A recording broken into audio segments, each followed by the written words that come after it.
görsen, senin hasretinden ölür bir insan. Benim ne yaşım var, kozalmışam ben. Bəxt ulduzu sönmüş bədbəxt insana, derdi keder görmüş bədbəxt insanam. Sen de bir taraftan kırma yüreğimi, ben ümidler ölmüş bədbəxt insanam, bədbəxt insanam.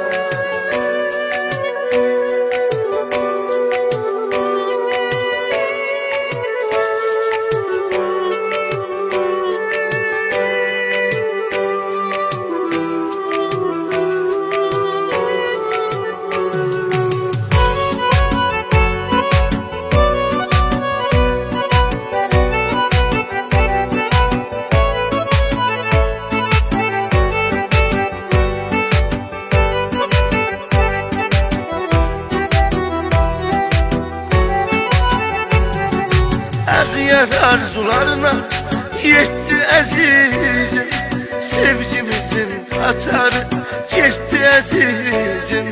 Biz yeniden qovuşar bilmədik gülüm, sevgimiz nağıl tək bitdi əzizim. Bəxt ulduzu sönmüş bədbəxt insana, derdi keder görmüş bədbəxt insanam.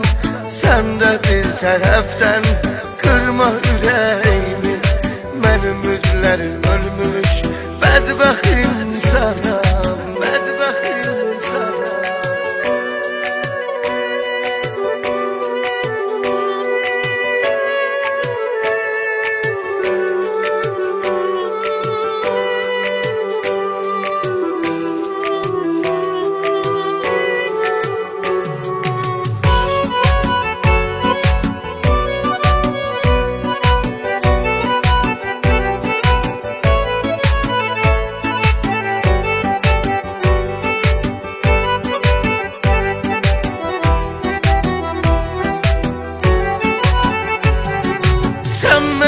Yarattın, yarandım Allah, öz günahlarımdan utandım Allah.